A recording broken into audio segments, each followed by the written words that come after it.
Hello दोस्तों, welcome to IUPSC और हम पढ़ेंगे वन चाइना पॉलिसी। सर बात ये है कि चाइना जो है हमारा, एक हमारा पीपल रिपब्लिक ऑफ चाइना है, ओके, जो हमारा PRC है, और एक हमारा ताइवान है।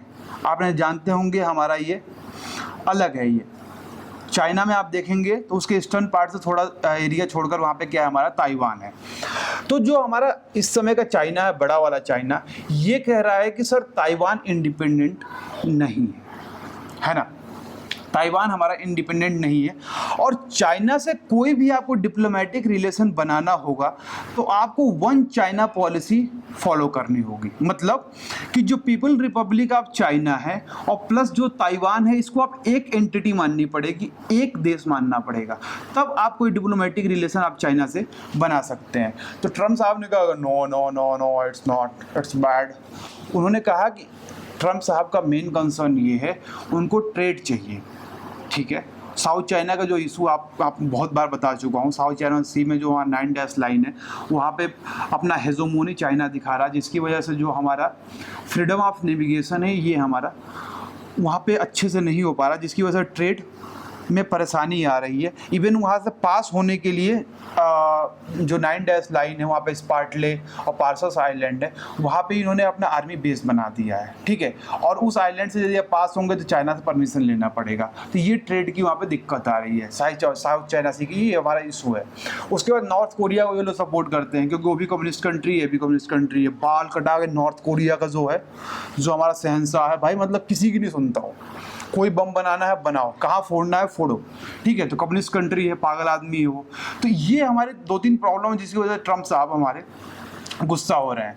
तो ट्रम्प ने बोला यार ये तो सही है, तो ऐसा करते हैं कि ताइवान का इशू उठाते हैं। कहते हैं कि नहीं, जो हमारा China people Republic of China और ताइवान दोनों अलग अलग सोवरेन कंट्री हैं, ठीक है। जब इन्होंने ये बोला तो चाइना ने बोला भाई साहब सुन लो, आप यदि वन चाइना पॉलिसी को नहीं मानते हो और ताइवान को अलग इंडिपेंडेंट मानते हो, तो ये जो आप बोलोगे ये वार हमारे सोवरेनिटी पे वार होगा, ठीक है। मतलब हमें आप स्वतंत्र नहीं मान रहे हैं, इसका मतलब हमारे सोवरेनिटी वार कर रहे हैं और मैं आपसे वार कर लूँगा।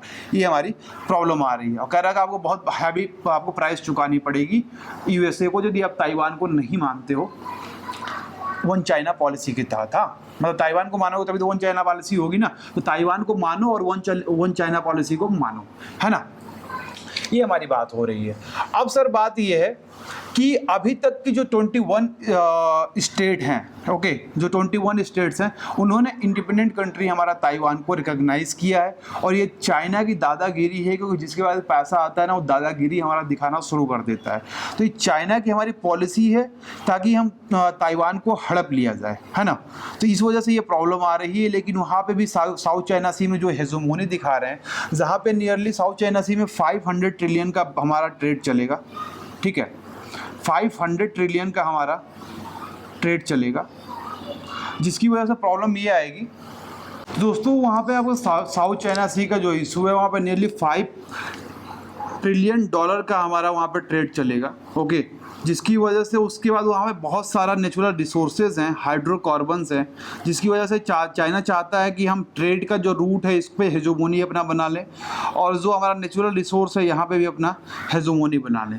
लेकिन जो साउथ ईस्ट की कंट्रीज़ हैं, ये कह रहे हैं नहीं, आपकी हेजोमोनी हम बनाए नहीं देंगे, आपको यहाँ बढ़ने नहीं देंगे, इसलिए इंडिया को इन्वाइट कर रही हैं, USA के साथ जा रहे हैं, ताकि वहाँ पर बैलेंस ऑफ पावर हमारा बना रहे।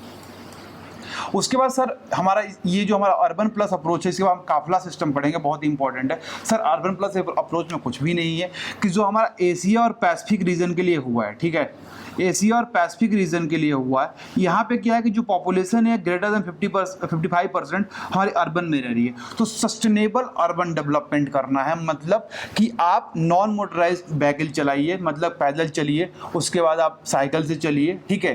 और जो भी वहाँ पे मतलब माइग्रेंट आए दूसरी जगह से अर्बन एरियाज में, उनकी पूरी सोवरेनिटी, उनका पूरा ख्याल रखा जाए, ठीक है। उसके बाद आप रिन्यूएबल एनर्जी का यूज़ करें। तो ये सारी हमारी बातें कही जा रही हैं अर्बन प्लस अप्रोच में, मतलब कि आप सस्टेनेबल अर्बन डेवलपमेंट कीजिए, क्योंकि हमारी जो जनसंख्या है वो गाँवों से माइग्रेट होकर अर्बन में आ रही है। सर अगला है हमारा काफिला लेबर सिस्टम। सर काफिला लेबर सिस्टम बहुत इंपॉर्टेंट है। इसमें यह है हमारा कि कोई भी, मान लीजिए आपने सुना होगा इंडिया से लोग जाते हैं सऊदी अरब में कमाने के लिए, है ना, मिडिल ईस्ट के कंट्री में जाते हैं कमाने के लिए। तो जो कंट्रीज़ हैं इसमें Lebanon, Iraq, Iran, Qatar, UAE, Saudi, तो यहाँ पे एक काफिला लेबर सिस्टम चलता है।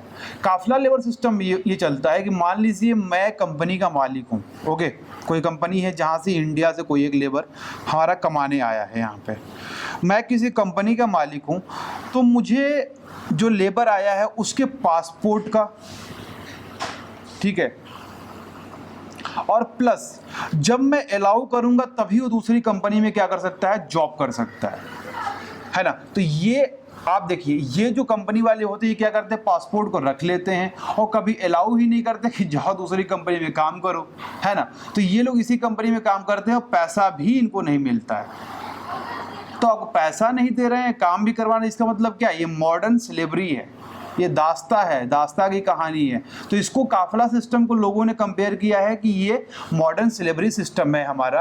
और बेसिकली जो लोग हमारे पुअर कंट्री, डेवलपिंग कंट्री से जाते हैं वो लोग अनस्किल्ड लेबर होते हैं, है ना। तो अनस्किल्ड लेबर होने के कारण क्या होता है कि उनको बहुत सारा अपने राइट्स के बारे में पता नहीं होता है और ये लोग इनके दास बन जाते हैं। 3-4 साल ये काम ही करते रहते हैं, कोई पैसा इनको नहीं दिया जाता है। तो अभी रिसेंटली क्या है, कतर ने इसको ख़त्म कर दिया है, लेकिन अभी भी सऊदी अरब, यूएई, ईरान, इराक, लेबनान में हमारा ये काफिला लेबर सिस्टम है। इसके बाद सर हमारा अगला है बैटल ऑफ अलेप्पो।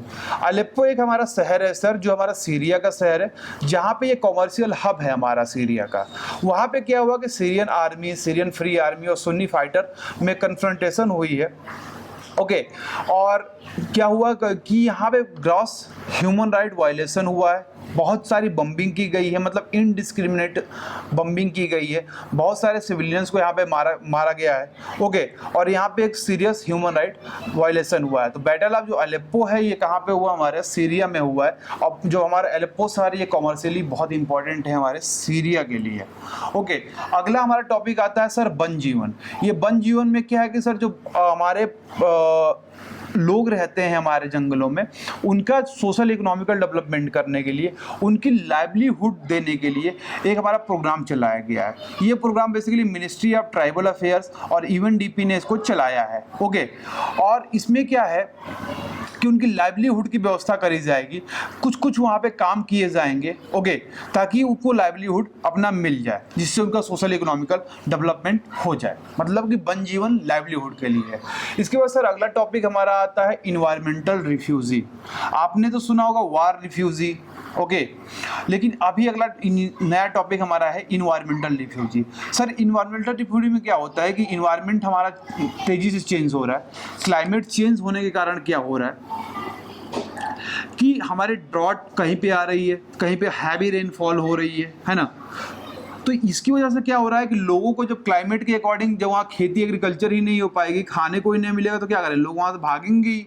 जो भागेंगे तो इसको क्या बोलते हैं हम इन्वायरमेंटल रिफ्यूजी बोलते हैं। अभी तक लगभग 24 मिलियन लोग डिस्प्लेस हो चुके हैं 2008 से, और आपको पता है 50 मिलियन लोग डिस्प्लेस होंगे हमारा 21 सेंचुरी में, हमारा क्लाइमेट चेंज हमारा इंक्रीज कर रहा है। तो ठीक है, अब यूएन का रिफ्यूजी कन्वेंशन है कि सर जैसे अपने देश के लोगों को आप मानते हो, वैसे जो रिफ्यूजी आएंगे उनको भी मानो। जैसे कोई डिस्क्रिमिनेशन मत करो, उनके लड़कों को पढ़ने लिखने की व्यवस्था करो, है ना, और आप उनके बच्चों को डिटेन मत करो आइडेंटिटी के नाम पर। उसके बाद ये है, बहुत सारे लॉ हैं इसके अंदर, ओके, रिफ्यूजी कन्वेंशन के अंदर बहुत सारे लॉ हैं, जो कि हमारा, आप एक तरह से समझिए कि जो आप अपने बच्चे को मानते हो, दूसरा बच्चा भी आपके घर में आए, ठीक है, आपका बेटे को आप मान रहे हो, वैसे दूसरे का बेटा भी घर में आए तो आप ऐसा ही मानो। ये हमारा कन्वेंशन है यहाँ पे यूएन रिफ्यूजी का। अब देखिए यूएन रिफ्यूजी का जो हमारा पेरिस एग्रीमेंट हुआ था रिफ्यूजी पे, तो सर यहाँ पे ये बात की गई है कि राइट ऑफ माइग्रेंट जो है, जो राइट्स हैं हमारे माइग्रेंट्स की, ये प्रीएम्बल में ही दिखाया गया है। इसके बाद यही नहीं, टास्क फोर्स बनाया जाएगा। मान लीजिए कोई सीरिया से भाग के आया, कोई इंडिया से भाग के आया, कोई जापान से भाग के आया, या कोई हमारा बलूचिस्तान से भाग के आया, ओके, गिलगिट बल्टिस्तान से भाग के आया, तो आपको एक टास्क फोर्स बनाना पड़ेगा ताकि इनको रिहेबिटेट किया जाए प्रॉपर। किसी देश में भाग के जा रहा है तो उनको रिहेबिटेट किया जाए, और आपको डिटेल फंक्शनिंग इसको देखिए, जो आप रिहेबिटेट करेंगे टास्क फोर्स बनाएंगे, इसके लिए जो टास्क फोर्स की डिटेल फंक्शनिंग भी अभी तक पता ही नहीं कि क्या डिटेल फंक्शनिंग होगी पेरिस एग्रीमेंट में। तो ये रहा हमारा sir Paris agreement. Thanks for watching, have a nice day.